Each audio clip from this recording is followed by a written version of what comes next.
Merci. Draman. Bonjour. À vous. Ok. Merci Thomas. Donc je vais vous laisser vous présenter. Si vous avez des questions sur les cryptos, non, c'est maintenant. Voilà. Donc vous avez 45 minutes. Voilà, on a 45 minutes, donc Voilà. on va essayer de faire notre présentation en 30 minutes et on va se garder 15 minutes pour les nombreuses questions à venir. Absolument.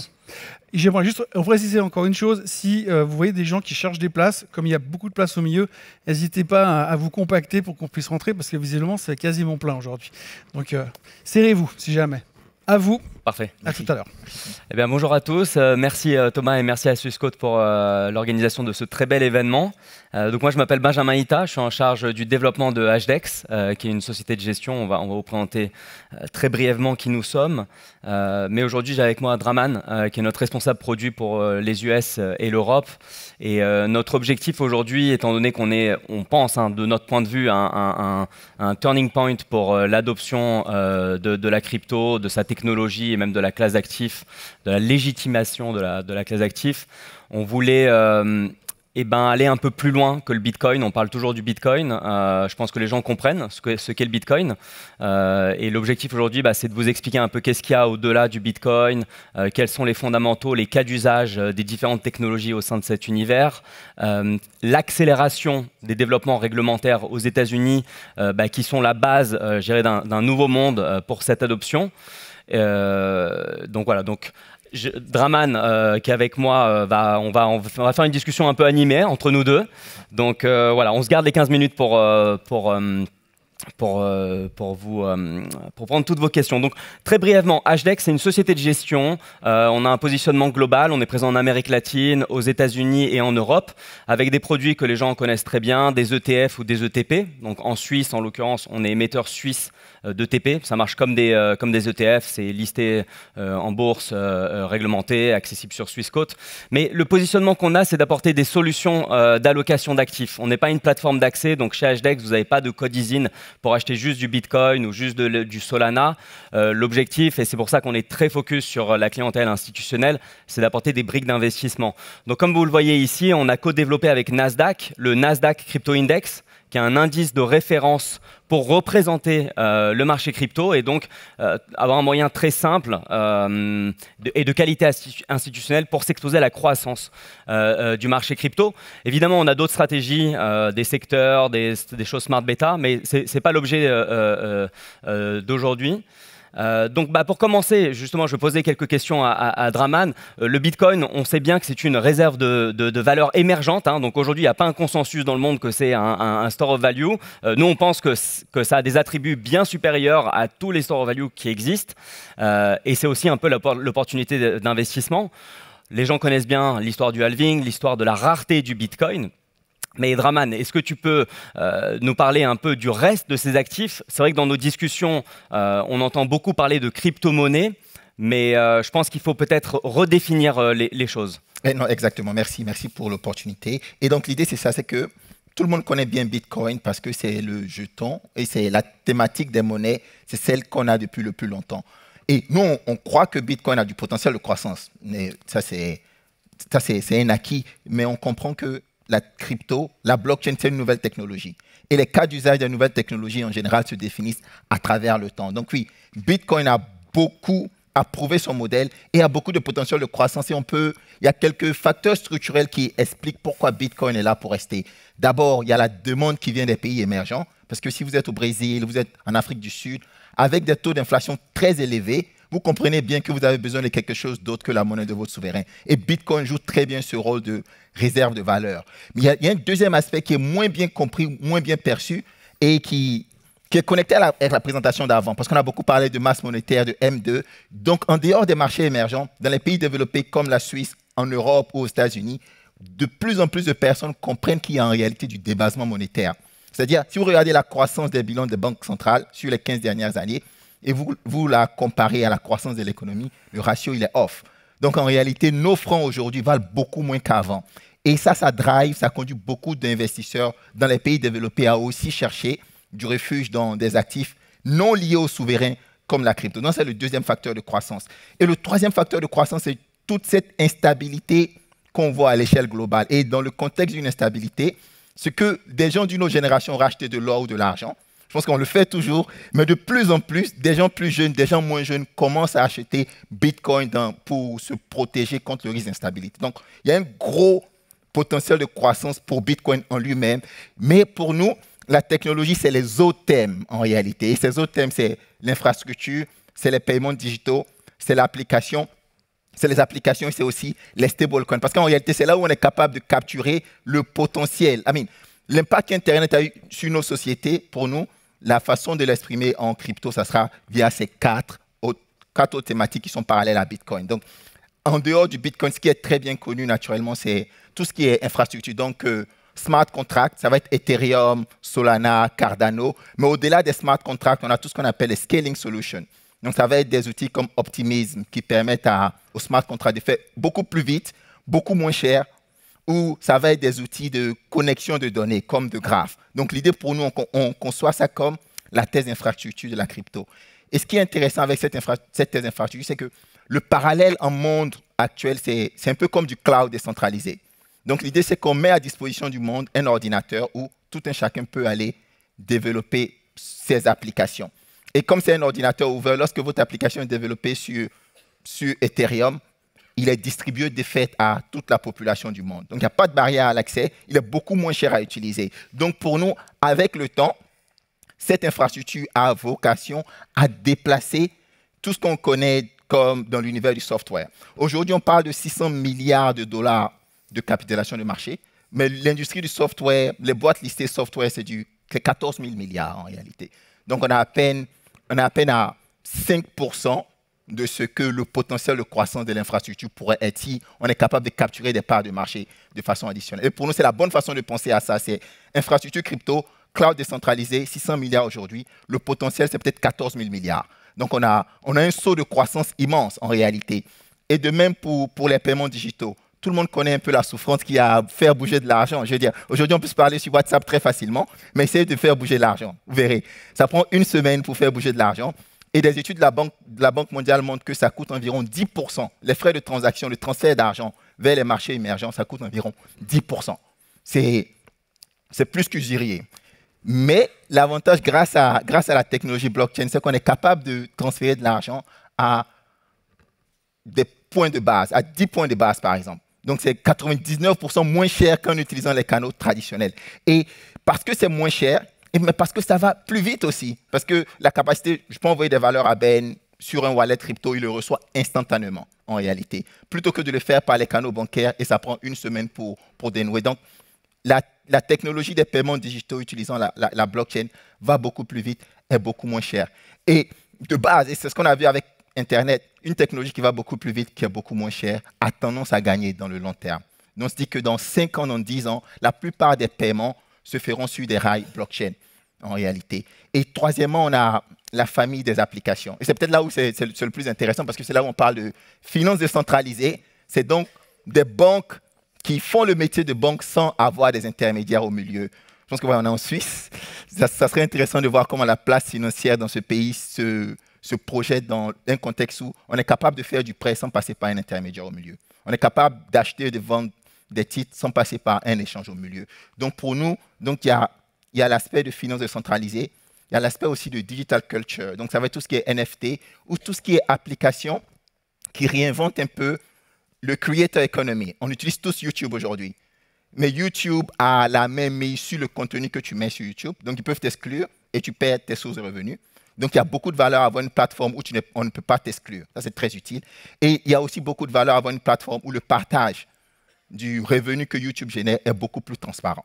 Donc, l'idée avec des plateformes de digital culture, c'est juste de développer des versions plus équitables, plus transparentes de YouTube, Facebook et Twitter. Et nous tous ici, on sait le besoin qu'on a de plateformes décentralisées beaucoup plus ouvertes. Donc, pour nous, ce vertical des applications est très intéressant. Et pour faire le même parallèle avec les marchés traditionnels, si vous faites la somme de la capitalisation du marché des banques et des entreprises de software, on est dans l'ordre de 24 000 milliards de dollars environ. Ça, c'est le marché qu'on peut disrupter aujourd'hui.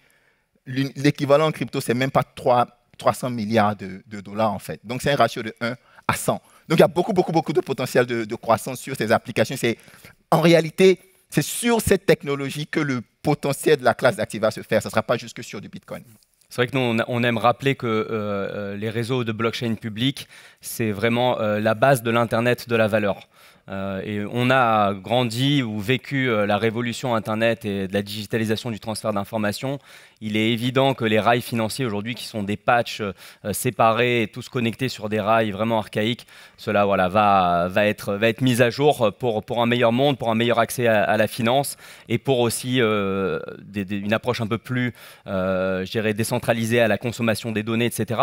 Peut-être la chose que j'aimerais juste rajouter là, c'est l'intelligence artificielle. Donc on est dans ce monde où il y a de plus en plus d'agents qui vont interagir entre eux. Il est évident que ces agents, à terme, vont se transférer de la valeur. Je serais très surpris que les agents aillent taper à la porte d'une banque suisse pour envoyer des dollars dans une banque à Singapour.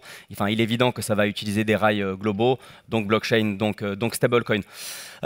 Donc bon, là, je pense que sur ce slide, tous les points qu'on vient d'évoquer sont là. Donc on pense que ça va vraiment impacter et que ça a déjà commencé d'ailleurs à impacter. En réalité, on a naturellement, on parle beaucoup de Bitcoin, d'Ethereum, mais on n'apprécie pas parfois qu'il y a toute une panoplie d'applications derrière. Donc ici, ce qu'on essaie de faire, c'est de prendre différentes verticales, différentes thématiques et de vous montrer pour tous les équivalents qu'on a dans le monde qu'on connaît, que ce soit du paiement, de la finance ou du computing, tous les équivalents crypto qui sont déjà construits. Donc, ces projets, ils existent, mais c'est des startups en fait. Donc, c'est des petites boîtes qui ont 3 ans, 5 ans d'âge, dont vous ne les connaîtrez pas forcément, mais il y a des gens qui ont investi des centaines et des centaines de millions de dollars pour construire cette industrie. Donc, en réalité, on est déjà dans la phase de l'adoption, mais ce n'est juste pas l'adoption massive à date. Alors commençons justement par le premier cas d'usage que nous on voit, qui est simple à comprendre par une audience qui aime les marchés financiers, c'est le sujet de la tokenisation. Donc je pense que vous avez dû en entendre parler. L'idée, c'est tout simplement de faire un miroir d'un actif au sein d'une blockchain pour avoir un settlement instantané, un accès global, quelque chose qui est très divisable. Draman, est-ce que tu as peut-être quelle est ta vue sur justement comment cette tokenisation va arriver? Parce qu'on entend toujours, oui, on va pouvoir tokeniser des immeubles, des appartements, mais quel est le chemin? Exactement. Je pense qu'aujourd'hui, le gros sujet avec la tokenisation, c'est d'abord le sujet réglementaire en réalité. Parce que comme Ben le dit, c'est une nouvelle technologie qui va nous permettre d'émettre des actions différemment, d'émettre des obligations différemment, d'acheter des titres différemment et de négocier des titres de propriété différemment. Et vous n'êtes pas sans savoir que cela ne saurait se faire que dans le contexte d'une réglementation très, très bien huilée.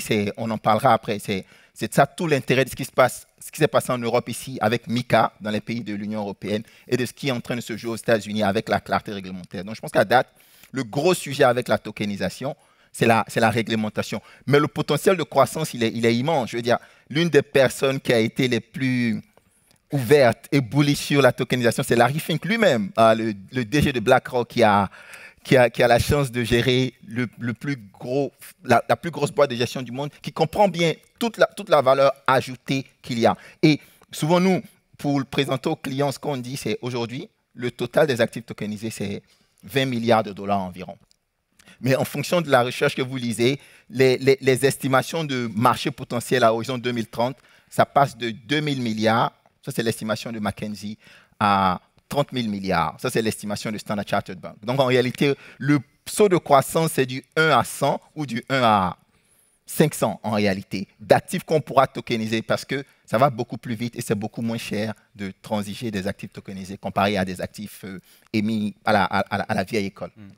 Et effectivement, je pense que tout commence par les monnaies. C'est-à-dire que le premier actif qui va être tokenisé, c'est les currencies, les stablecoins. On va en parler plus précisément. Et ça, ensuite, ça ouvrira la voie à quoi? À avoir en fait de l'argent, de la monnaie qui est sur les blockchains. Donc, ça s'appelle être on-chain. Une fois que cet argent est on-chain, là, il y aura un besoin d'avoir, par exemple, des fonds monétaires tokenisés pour avoir du rendement sur ces actifs. Et ensuite, évidemment, la tokenisation des titres vifs, actions, obligations, fonds, hedge funds, etc. Avant qu'on rentre dans la tokenisation, je vais juste rebondir sur ce que Larry Fink a dit. Et pour moi, en fait, ça signifie que...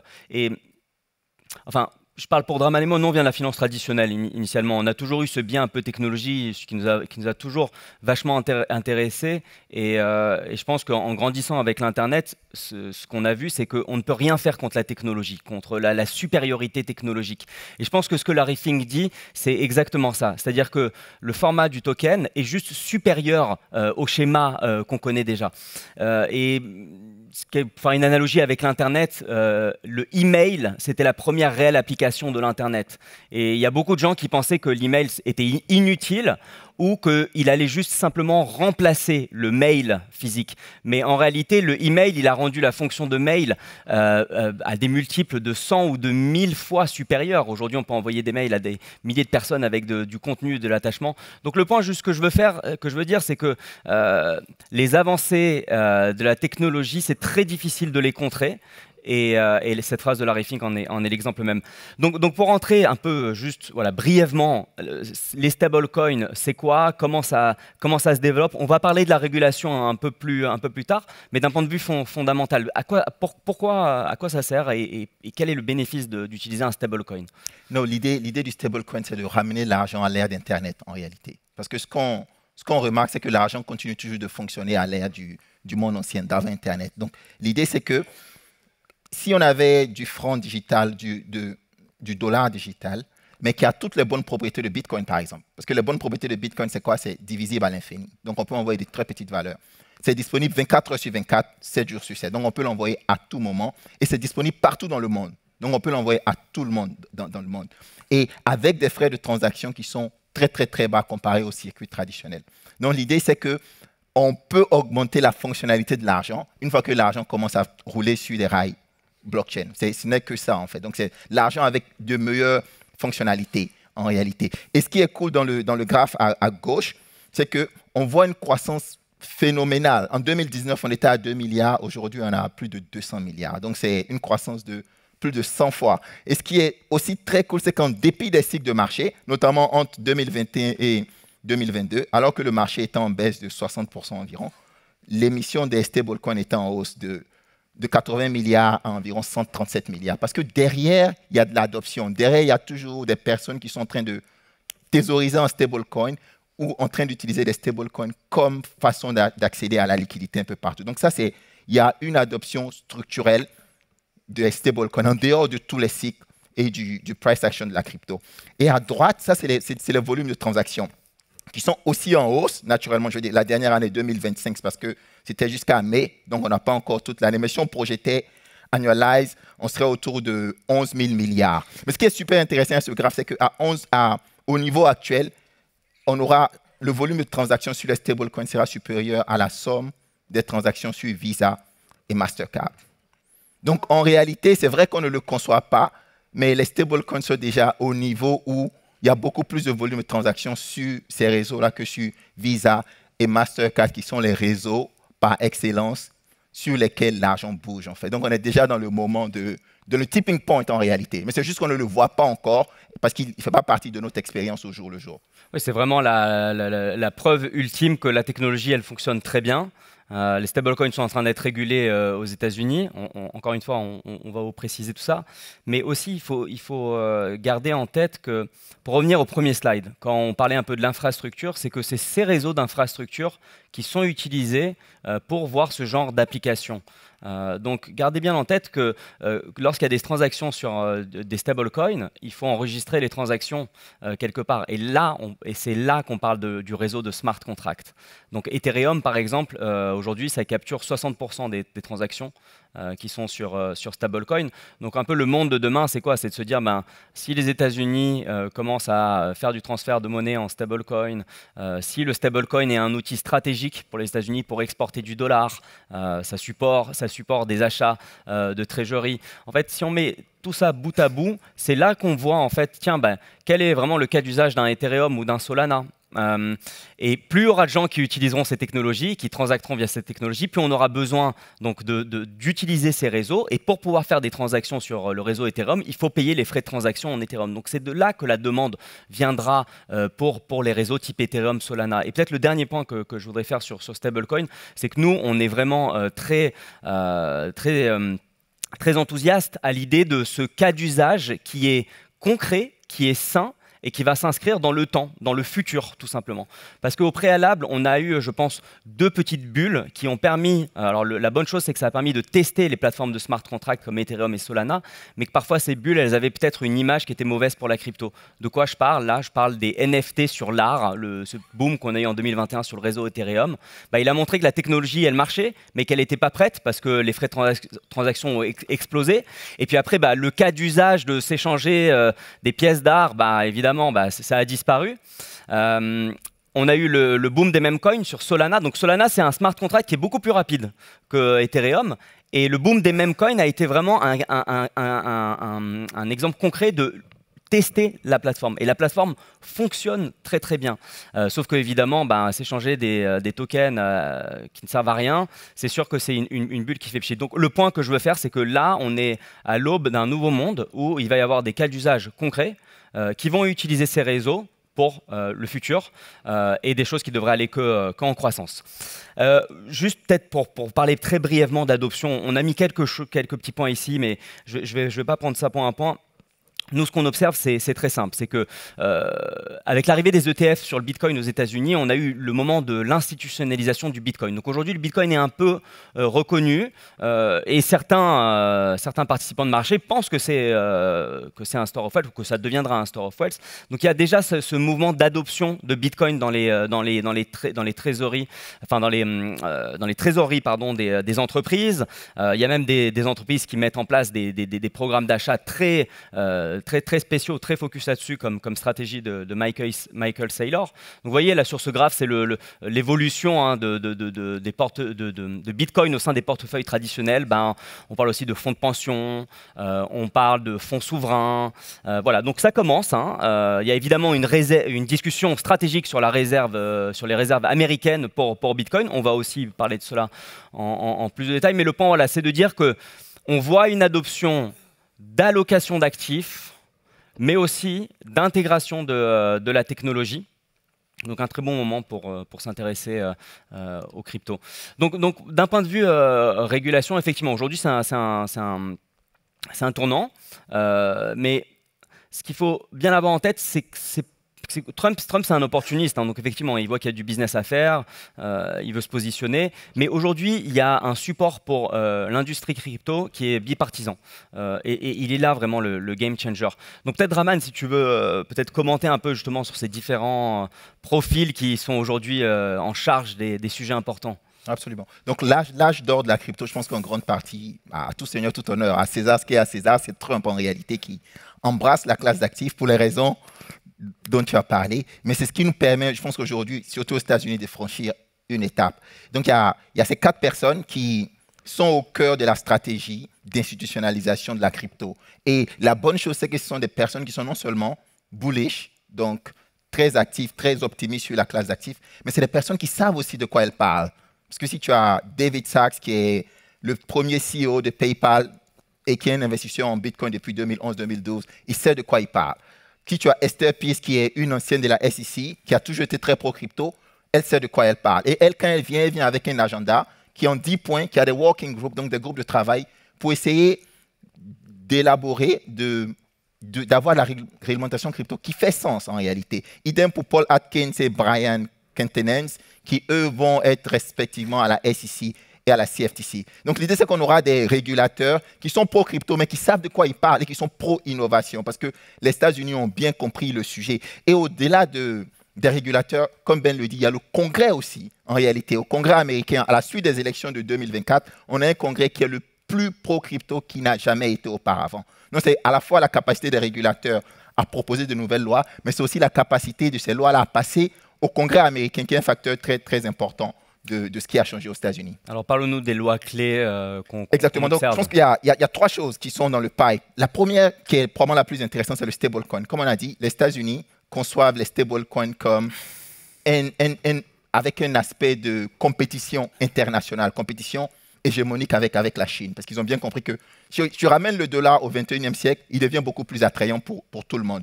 Donc, les stablecoins, c'est un gros focus. Je pense, jusqu'hier, le secrétaire d'État au Trésor tweetait qu'aujourd'hui, des 250 milliards d'encours qu'on a dans les stablecoins, on attend environ 3700 milliards. Donc, un 15x, donc une croissance de 15 fois. Le secrétaire d'État lui-même, c'est son anticipation. Mais pourquoi c'est intéressant pour lui?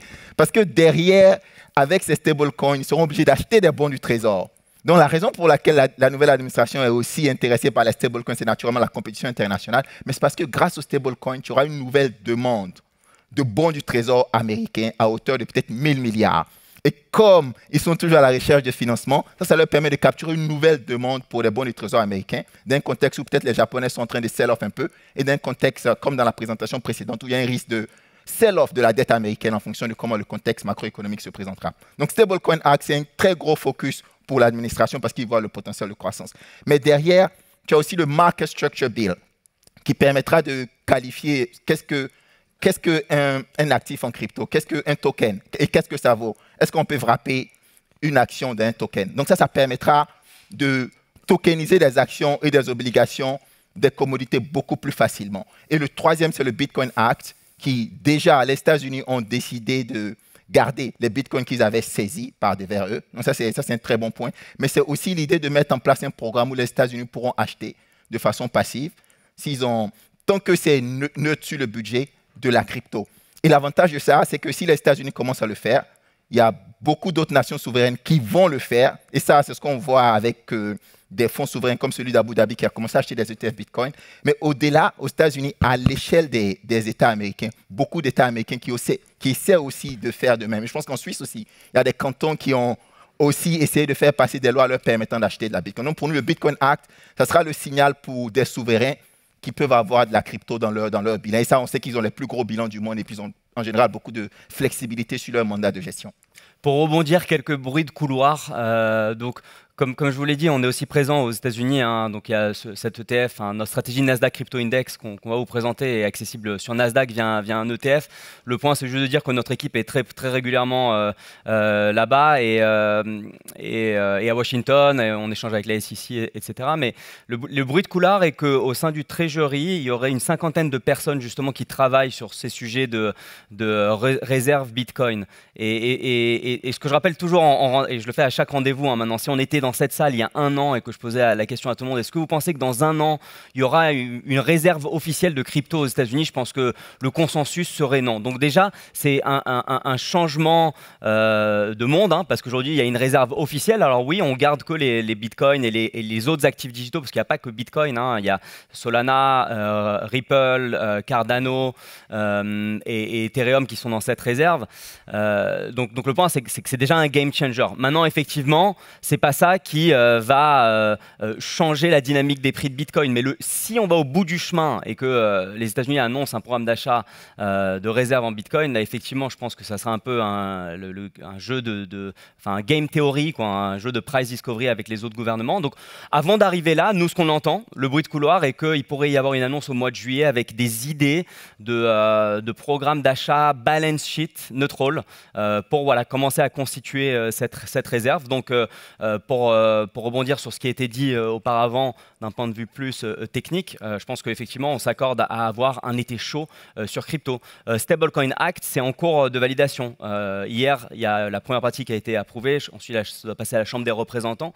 Et donc, ça, c'est très important. C'est très important parce que aux États-Unis, ils ont mis à la poubelle l'idée d'une central bank digital currency. Donc, le e-dollar n'existera jamais. Le dollar va rester comme il est. Par contre, on va créer ces stablecoins privés qui vont permettre d'échanger numériquement du dollar. Donc, vous voyez, il y a cette loi qui arrive, il y a des banques européennes qui déjà se positionnent. Donc, la Société Générale a déjà annoncé le lancement d'un stablecoin en dollars. La Société Générale, c'est la seule banque européenne à avoir ce genre de capacité.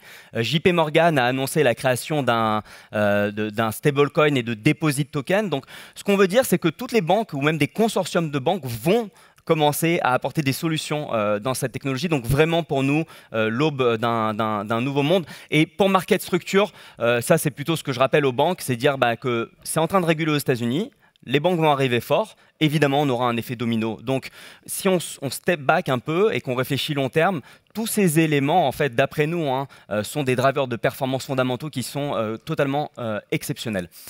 Donc, je pense que là, ce qui est ici, c'est ce qu'on vient de dire, c'est un tournant réglementaire majeur. Ça va pas être bénéfique que pour Bitcoin, ça va être bénéfique pour la classe d'actifs crypto. Et nous, en tant que gérant, c'est à ça qu'on croit. C'est la classe d'actifs crypto, c'est l'Internet de la valeur. Draman, est-ce que tu peux, justement, on en est, peut-être un peu commenter sur où on en est, puis ensuite on... Non, bien sûr, je trouve que là, c'est la représentation de la courbe habituelle d'adoption de nouvelles technologies. On parle beaucoup de Bitcoin parce que c'est ce qu'on connaît le plus et parce que Bitcoin est dans la phase de majorité précoce. Mais l'idée, c'est que Ethereum et après Ethereum, les smart contracts que vous connaissez, Solana, Avalanche et tous les autres, ils vont avoir à mesure beaucoup plus de légitimation. Et quand on aura beaucoup plus de légitimation, il y aura le sujet de fonds souverains qui les achètent en ETF, d'entreprises qui les utilisent. Donc l'idée, c'est cette courbe d'adoption qu'on voit pour Bitcoin aujourd'hui, qu'on aura pour ces jetons. Naturellement, il y a 20 000 cryptos. Donc toutes les cryptos ne seront pas aussi successful, n'auront pas autant de succès que Bitcoin, mais dans le lot, certaines vont arriver à s'en sortir. Et c'est là, je pense que ça, c'est tout l'enjeu de comment faire une allocation optimale, intelligente à la classe d'actifs. Tout à fait. Et je pense que ce graphe aussi se reflète dans la dominance du marché crypto. Donc à gauche, vous avez en fait comment organiser le marché crypto aujourd'hui d'un point de vue capitalisation. Donc effectivement, il y a plus de 70% qui sont dans l'univers du store of value, où nous, on estime qu'il n'y a aucun compétiteur, donc c'est Bitcoin. Ensuite, il y a environ une vingtaine de pourcents sur les réseaux d'infrastructures, smart contracts, etc. Et puis, voilà, le reste qui est sur du digital payment et applications. Et donc, nous, ce qu'on a créé avec Nasdaq, l'idée, c'est d'avoir un indice qui, au travers des rebalancements trimestriels, va évoluer avec ce marché. Et l'objectif de l'allocation du Nasdaq Crypto Index, c'est d'être toujours un bon reflet de ce qu'est le marché crypto. Donc, nous, on pense que c'est la meilleure façon de s'exposer à la classe d'actifs crypto sans essayer de pick the winner. C'est un indice qui est évolutif, donc ce n'est pas un top 5, pas un top 10. Aujourd'hui, il y a 9 tokens. Si dans 3 ans, il faut 20 tokens pour refléter le marché crypto, il y aura. Donc, pour des investisseurs qui sont à la recherche vraiment juste de s'exposer à la classe d'actifs, on pense que c'est un super moyen et c'est comme ça que ce produit aussi est positionné par les banques privées. Voilà, quand un client vient et parle de crypto, voilà, pouvoir accéder à un indice Nasdaq qui est sous la gouvernance de Nasdaq, où le comité de Nasdaq oversee et supervise les rebalancements, on pense que c'est assez fort dans l'univers crypto. Et voilà, très brièvement, d'un point de vue alloc, vous voyez, je dirais que 99% de l'allocation, c'est les tokens dont Trump parle.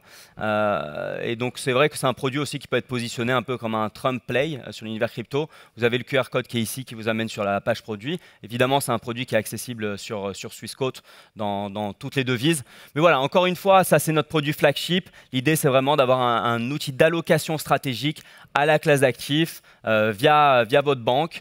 Et nous, en tant que société de gestion, vous savez, on a des bons produits, mais surtout notre positionnement, c'est la recherche et l'éducation, l'accompagnement des clients.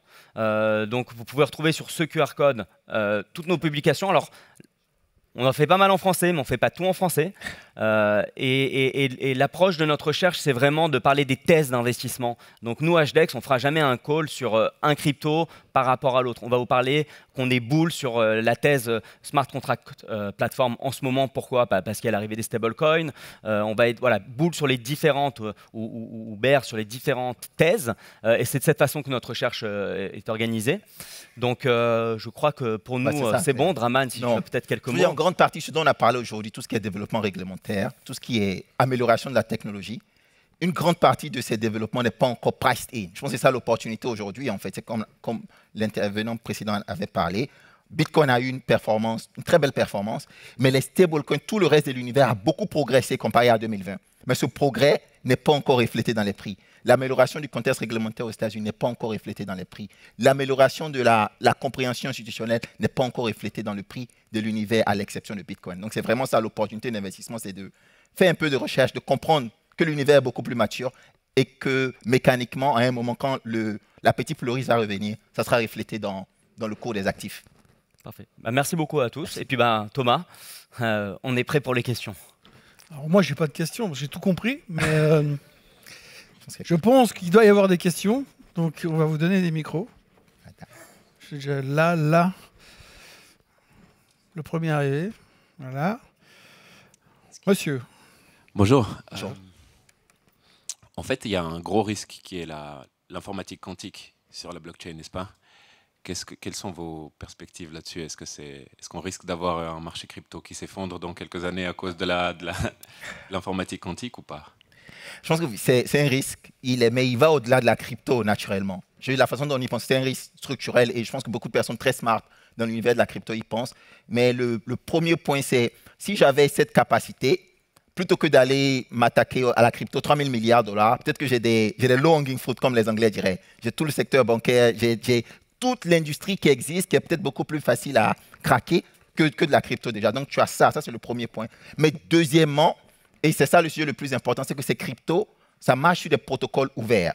Et ces protocoles ouverts sont capables de s'adapter au nouveau contexte. Donc, l'idée, c'est que quand on arrive à un niveau, un point d'inflexion technologique où ce risque existe, les protocoles crypto ont la capacité de changer leur algorithme d'encryption à quelque chose qui est probablement robuste à cela.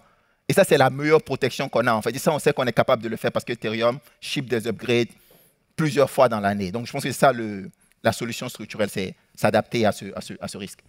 C'est un risque, mais un risque maîtrisé. Oui, bonjour. Vous avez dit que l'État n'allait pas faire de CBDC, c'est juste? Aux États-Unis, oui, tout à fait. Et alors, qui c'est qui ferait le stablecoin? Est-ce que ça serait étatique ou ce serait les banques? Non, c'est privé. Ça va être totalement privé. Donc, par exemple, quelque chose qu'on n'a pas mentionné, mais il y a 10 jours, il y a eu un IPO aux États-Unis d'une société qui s'appelle Circle. Circle, c'est un émetteur de stablecoin. Donc, en grosso modo, ils émettent ces stablecoins et pour chaque nouveau stablecoin, ils vont acheter $1 équivalent en trésorerie. Donc, c'est des boîtes qui sont totalement privées. Ils ont fait IPO et ça, je trouve ça vachement intéressant. J'étais à Genève la semaine dernière faire le tour des banques. Une personne sur 10 était au courant de cet IPO. Et cet IPO, c'est un IPO qui a été sursouscrit, qui a été un carton total. Le prix a fait x3 en quelques jours. Et donc, en fait, nous, comment on voit les choses, c'est de se dire, en fait, il y a quelque chose de très gros qui est en train de se passer derrière le rideau. Certaines personnes arrivent à y voir, certaines n'y arrivent pas. Nous, on est là un peu pour essayer d'éclairer. Donc, effectivement, ça, c'est une preuve ultime de l'institutionnalisation du modèle privé stablecoin. Donc, il y aura ces entreprises qui viennent tout simplement de la tech ou de la blockchain. Mais nous, surtout, ce qu'on pense, c'est que ça va être les banques qui vont prendre le relais. Donc, nous, on s'attend aux États-Unis à avoir des stablecoins des banques ou voire même d'un consortium de banques. Donc, effectivement, totalement privé. Donc, c'est effectivement aussi un business juteux pour les émetteurs de stablecoin parce qu'ils détiennent du treasury mais ne peuvent pas payer d'intérêt sur leur stablecoin. Donc voilà, je vous laisse faire le calcul. Il y a une société en Suisse qui s'appelle Tether qui est le leader des stablecoins avec l'USDT. C'est pour nous, en tant que financier, le plus beau business model qui ait eu.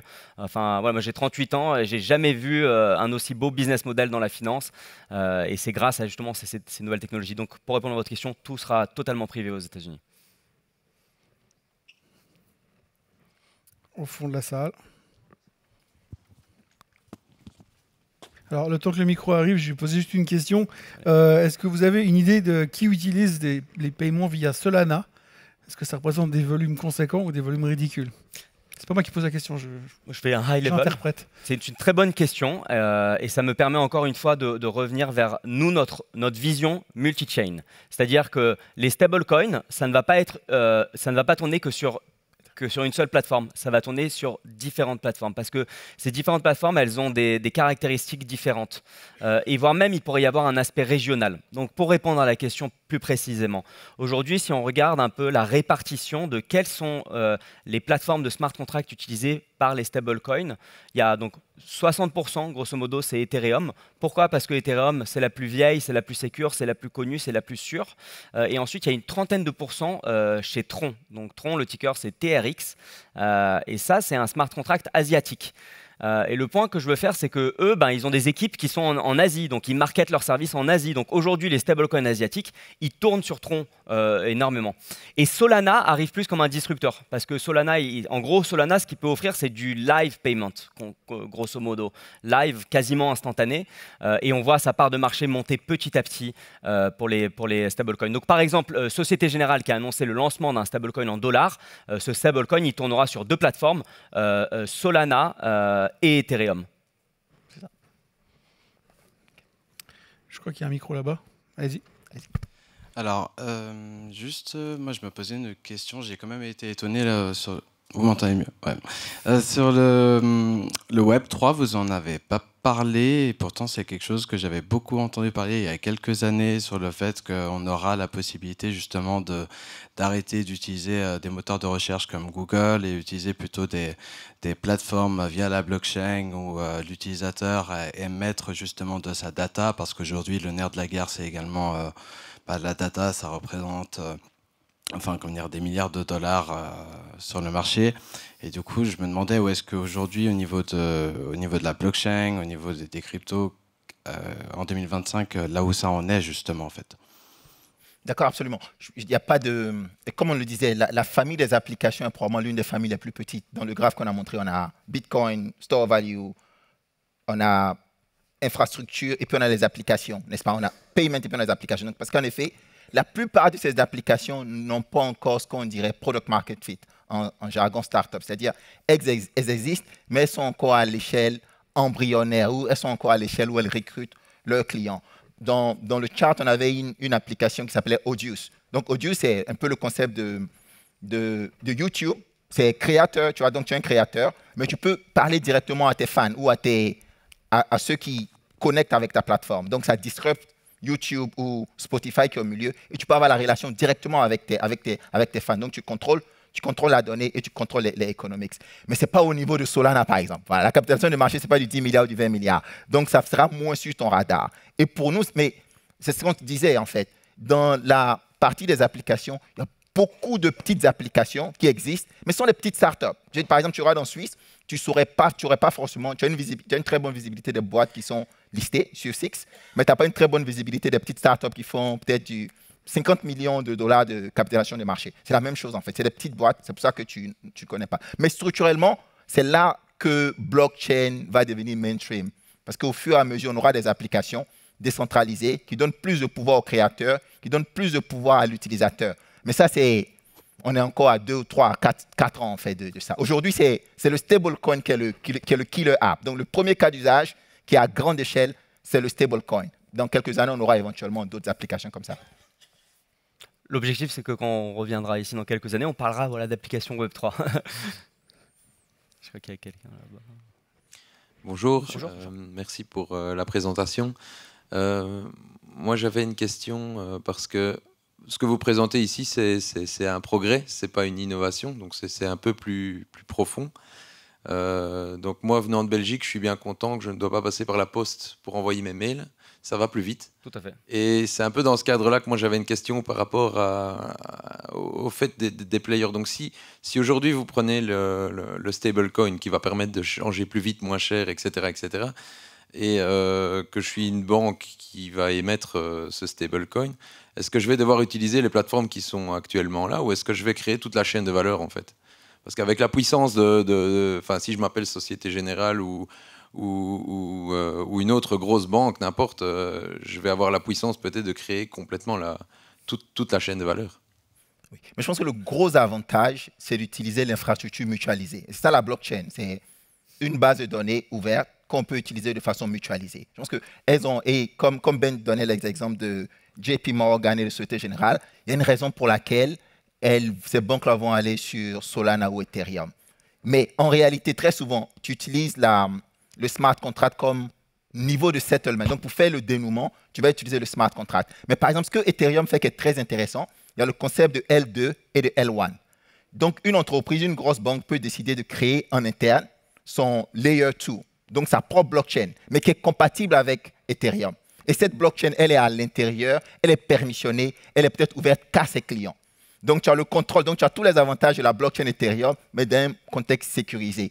Et comme c'est construit sur Ethereum, chaque fois que tu as besoin de faire une transaction avec une partie qui est à l'extérieur, par exemple acheter un bon du trésor ou envoyer des valeurs à une autre banque, tu peux utiliser le pont à Ethereum pour le faire. Donc, tu as plusieurs modèles en fait. Donc, tu as le modèle de juste dénouer sur Ethereum ou juste créer un L2 qui est ton propre univers et tu n'interagis avec Ethereum que quand tu en as besoin. Par exemple, au Brésil, ils ont une banque centrale très innovante qui est en train de créer son nouveau marché financier qu'ils appellent Drex, 100% Ethereum compatible, dans le même concept en fait. Donc, créer une nouvelle infrastructure de marché sur les réseaux blockchain, mais basée sur la technologie Ethereum.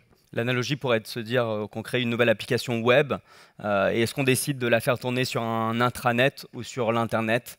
Effectivement, nous on pense que le succès c'est de le faire de manière publique sur l'internet, donc il y aura toujours des compatibilités effectivement avec ces réseaux publics type Ethereum, Solana, etc. Je crois qu'il y a une question là-bas. Vous avez un micro? Oui. Alors, vas-y. Alors moi j'avais une question, c'est avec le hack de Bybit, est-ce que ça vous fait pas peur pour une intégration massive des crypto-monnaies en sachant que c'était des professionnels et... Ça dépend comment. En fait, des risques, il y en aura partout, dans tout type de choses. Et nous, on recommande vivement aux investisseurs de toujours bien faire leur due diligence. Donc vous, clients, si vous êtes client chez Swissquote et que vous voulez acheter du Bitcoin en physique, je pense que là, vous êtes bien, hein, ça va aller. Mais il peut y avoir des plateformes d'échange qui sont pas ou peu régulés, ou du moins qui n'ont pas le même cahier des charges que les acteurs financiers. Donc c'est pour ça qu'on s'est retrouvé dans des scandales type FTX ou des risques sur Binance, etc. Donc oui, donc c'est un risque qui est là, qui continuera d'exister tant qu'il y a des plateformes d'échange centralisées où il y a des wallets qui sont en ligne, il y a des risques de hack. Et nous, c'est un peu le bet qu'on a fait, hein, c'était de se dire que la sécurité c'est très important. Donc on pense que l'enveloppe ETF, ETP, fonds régulés, c'est la meilleure parce que ça nous permet d'appliquer en fait la même approche d'un point de vue custody, sécurité que ce que vous connaissez sur les marchés equity.